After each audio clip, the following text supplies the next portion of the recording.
Guys, Thursday. Liver damage Thursday.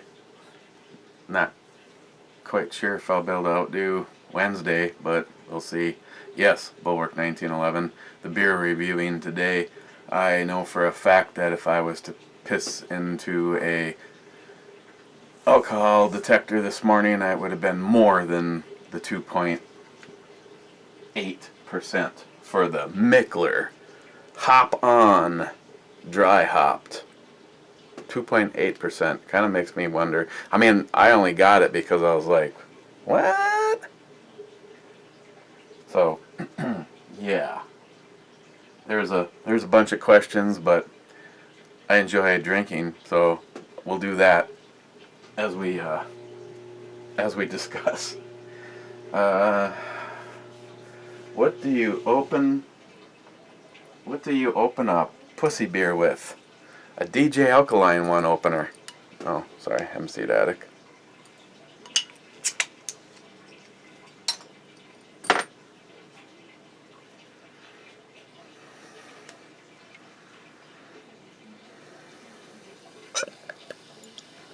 Wow. Look at all that color.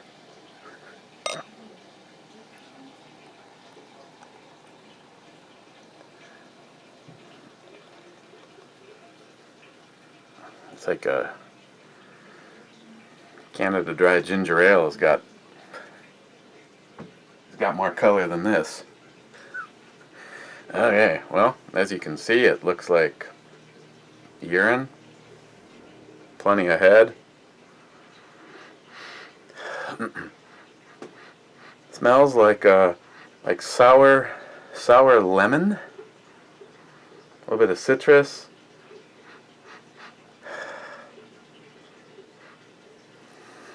And beer. Go figure. Cheers, guys. I'm sure this is going to be really good. At least compared to the 17.1%. Yes, JR10. Good shit.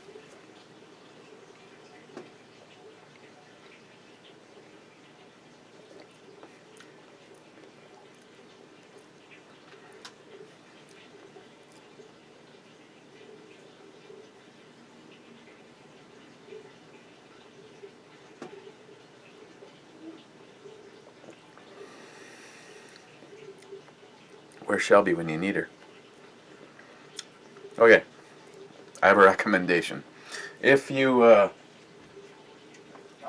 see this and decide, based on the rest of my review, to get it, or maybe you've already gotten it, here's my recommendation. Before actually opening the bottle. So it's kind of messed up.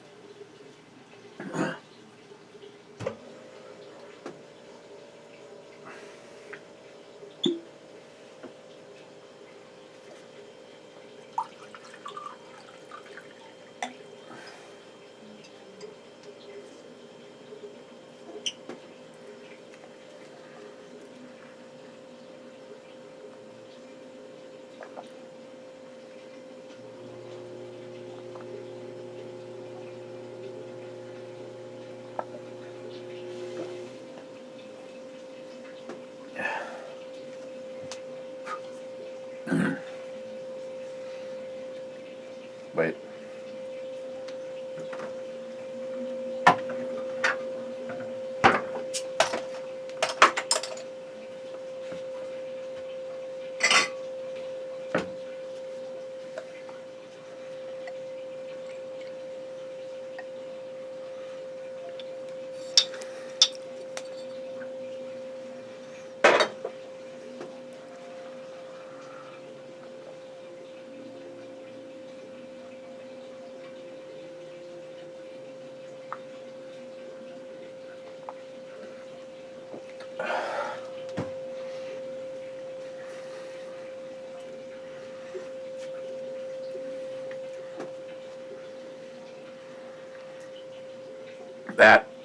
That should get you rolling before you open up the Mikkeller. Yeah, the questions and answers today are probably going to be a lot more entertaining than the Mikkeller. Harleys and Barleys. Am I sub to you? Do you do reviews? Because you got a kick-ass name for your channel. Christine would love it. I think it's good. You asked about the Rock Island, and no, I have not had the opportunity to get out and shoot this. Honestly, kind of checking the forums out and stuff like that, they do not, the newer ones do not have a terrible reputation. And Arnell at Rock Island, I mean, their service is awesome. I mean, Pete at the Armory channel told me that their service is awesome, but asks for Arnell. Paul Hasman 440, where are you? Told me Rock Island is awesome, and if you do anything with them, ask for Arnell. So I asked for Arnell, and like I said, this went in because I believe something was wrong with that tunnel with the guide rod, and it's got kind of a funky setup. I hadn't taken it apart, so I can't verify it one way or the other, but I do know that when you do that tunnel or guide, plunger or whatever the hell, I can't remember what they call it, that goes in the frame that holds the guide rod in place is keyed, or should I say it's indexed, and it has two dots that you are supposed to line up with each other, and if you do not get that back in there right, that's what they're saying is what would cause this. It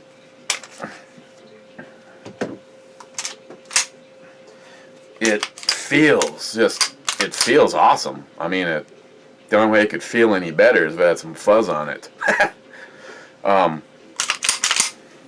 And like I said, he had kind of a shopping list of stuff. He replaced the, I don't know if when it went back, it actually had the orange version of these, which I added a third set of grips to the Loke giveaway, and you'll be shocked, Chuck, but I drew Jay from Elite Ammunition, and he is the proud winner of this set.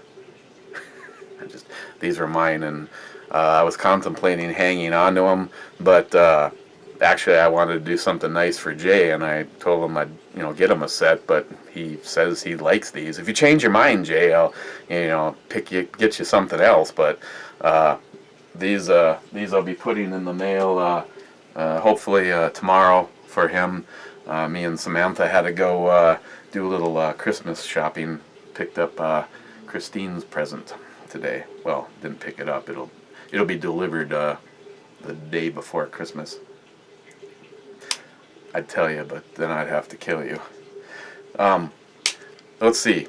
He put the nicer front sight on it. Then me and Johnny Watson replaced it with the color matching fiber optic rod. Since then, I bought another one off of Brownells, and it's like about that long, and I just put it in the case. Otherwise, I figured I'd never find it again. So if I ever say, did I ever mention what the hell I did with that, in case I have to replace that? They put a heavy-duty firing pin spring in it. Again, I don't know why. Like I said, they replaced the grip screws, the front sight, and then they fixed the issues with that. I don't know. I'm Harleys and Barleys. I'm sorry. I wish I could answer that. I honestly wish I could answer that, because overall, I just think it's one of the more badass looking 1911s.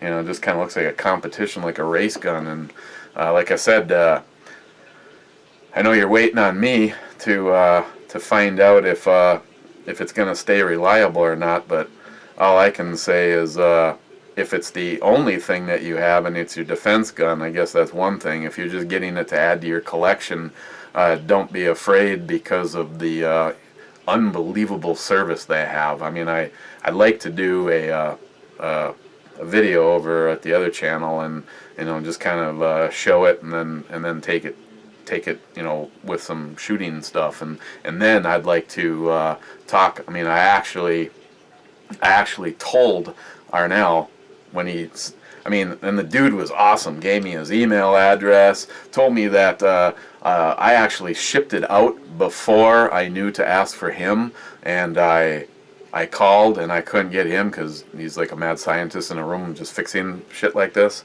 and they gave me his email, and I emailed and I just said, you've come highly recommended, could you look for it? And he like emailed me the next day and said that that he would put in an email request with their receiving, and said as soon as it showed up they were supposed to bring it and put it on his desk, and he would slip it into rotation. Said he was busier in hell, but I think the gun was, unfortunately, the gun left like days before the shoot this year, and there was a bunch of people that wanted to try it, so it wasn't here for that. But I don't know.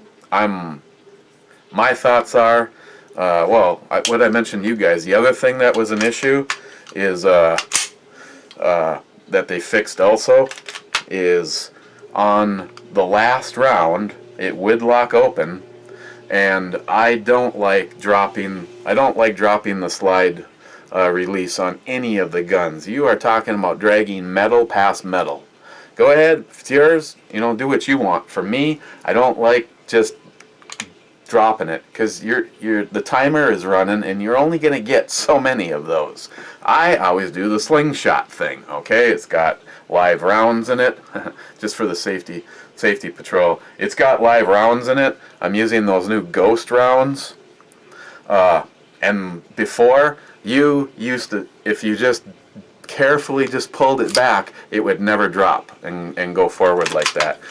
Most of the time it was like the third heavy hit back and it would drop, but now it's doing exactly what it's supposed to. And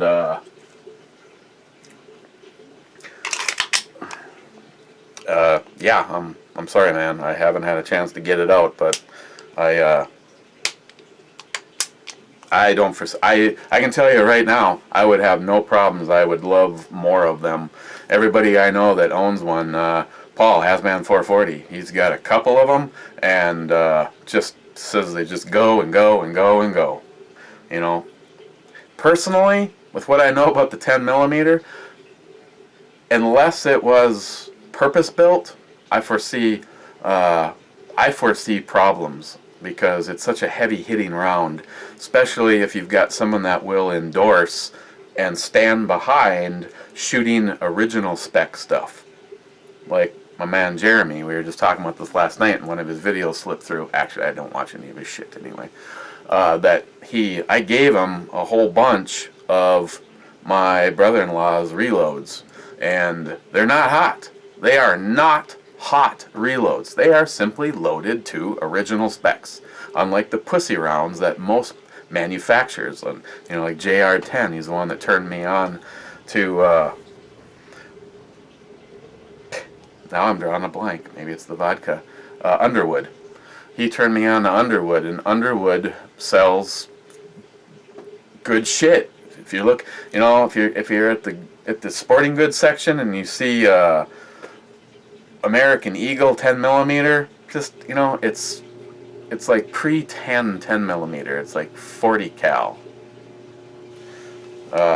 So guns that are purpose built in 10mm usually run good. Ones, you're taking a different platform, and I just expected that there could be some hiccups. I just didn't think it was going to happen on the second round.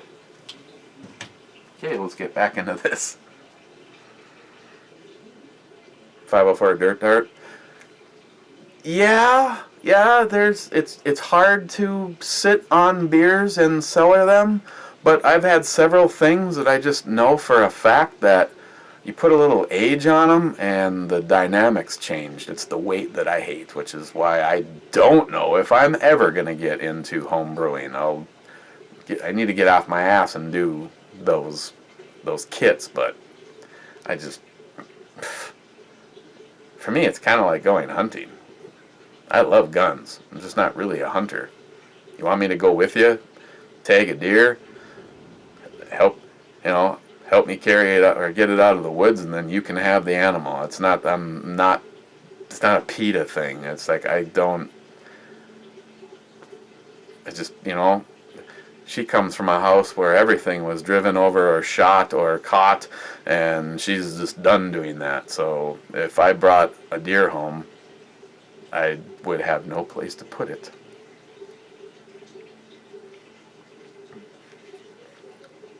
Wow, it's after a couple of real things. It's lemony sour.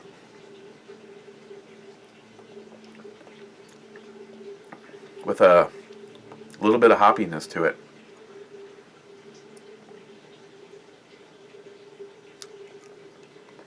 I don't even know what I'd think this was if you put it in a glass and just handed it to me.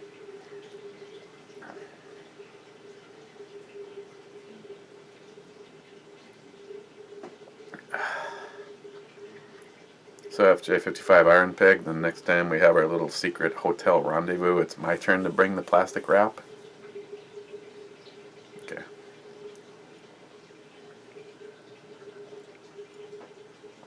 I don't know what other, yeah, I'm just going to keep the suspense just running on that for you to figure out, because it's, could be a 10, right? Dub Glock 23, you said you were undecided between, like, the scope that's on Sam's. I guess, for the first question I have for you is, the M223 line is pretty elaborate. It's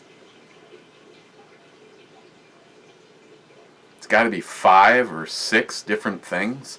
So I don't know if you are interested in, say, the same scope that's on Sam's, because that's the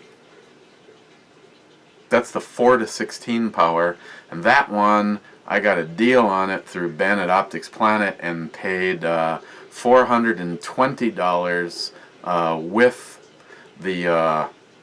with the mount. And on hers, because I know she was hoping to do long range stuff, it's the one with the I don't remember what the percentage is, but it's designed with a couple of mil up, so it'll be easier to dial it in for longer distance, at least without using up all of your stops on your scope. So if you're interested in something like that, your other choice was the Primary Arms ACSS, which is the one I haven't had a chance to shoot this yet on my rifle, but I have had the pleasure to use this scope, which is why I went from thinking about getting one and putting it on this rifle when I took the EOTech setup off of here, to having to have one of these, and literally ordered it from Ray's house the day after, or the night of that shoot. I love the reticle system in here. It looks like a lollipop. And I guess my question for you, Dub Glock, is what your purpose will be for the rifle. For me, I wanted the EOTech on the pistol, because the pistol represented up close, maybe in-house kind of action. With maybe you're not going to be using it for anything, and I mean, it's very unlikely that you would ever use it in its primary mode anything beyond 100 yards. Everything would be more like 50 yards and in. The EOTech excels on that platform for that. Then I had this. I've already got 2 things that represent long range. The JP, that was custom built to live in the 1,000-yard range, and Lord knows what the Mosin is capable of. So I wanted something that would live in the, maybe close up, all the way out to, say, no more than what the average usefulness of the 223 round is, but more than likely 300 yards and in. And I debated if something that was only, 1 to 6 power was going to get that job done for me. And out at the chute, we had a steel plate at, I think it ended up being like 207 or 208 yards.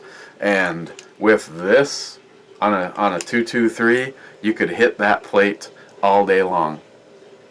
With Johnny C308's rifle, just literally just hang the top part of the circle part of the reticle right over the top of the plate, and ting, ting, ting, ting all day long. So that's why I wanted to put this on here. Nikon does make an M223 in a 1 to 4 power, and they are the same price, $270.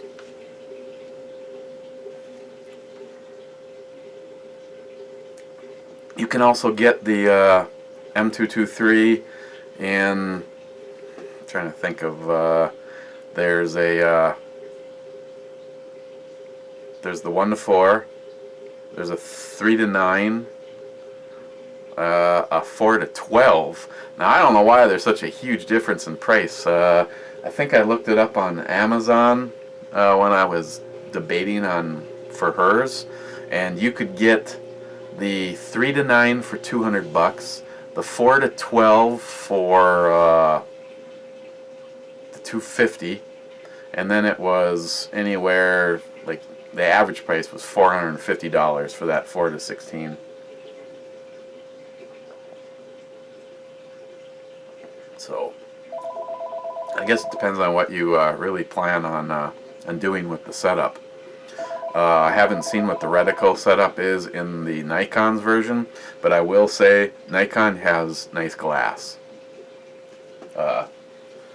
That's not bad at all. I would say bang for the buck.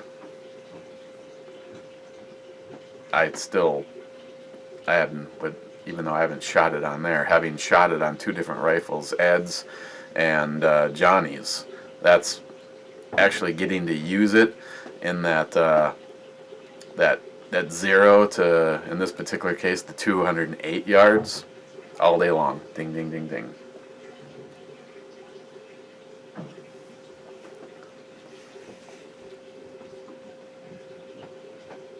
Okay. Sour, lemon, little bit of dry hoppiness, not as much as I kind of expected, and it's like a really watered down. The only thing that isn't really watered down is the kind of sour lemon-ish flavor to it. Ends on a nice little dry hop kind of breadiness.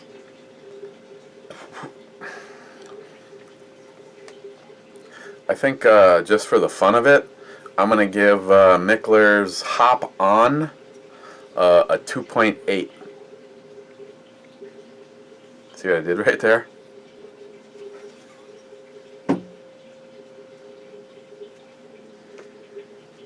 Yeah. I gotta say, I don't know what the hell the purpose of this is. I mean, give it somewhat the same flavors, bring the hoppiness up on it, and triple the alcohol. Now we'd be talking. But I finished it.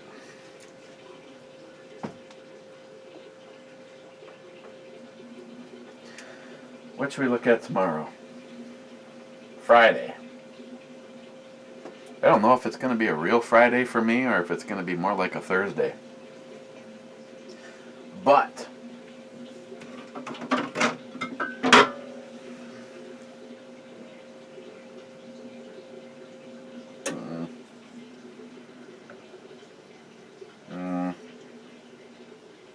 yeah, why not? It's in my hand. That way I don't have to bend over and swap. Another something from Epic Brewing out of Salt Lake City, Utah. Let's see if there's any. Captain Dry Hop. This American Pale Ale. Cascade hops, dry hopping, adding hops during the aging creates an authentic, fresh, pale ale flavor. Premium base. These specialty malts make it a smooth ride. Cascade hops in the boil.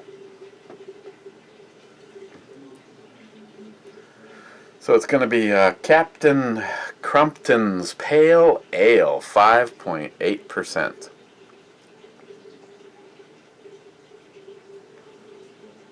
Pretty much just blew the last one out of the water. Yeah, so let's do Epic Brewing.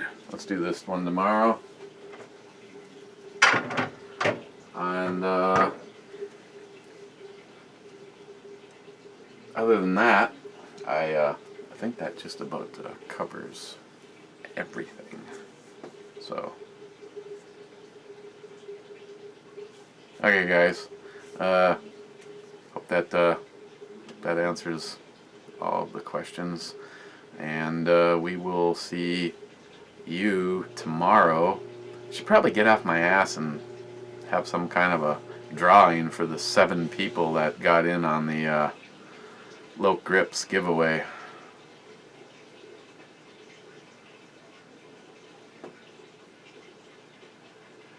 Crap, almost half of everybody that enters. You can say almost half of everybody that enters is gonna win something. Pathetic. Okay. Cheers, and we'll see you guys tomorrow.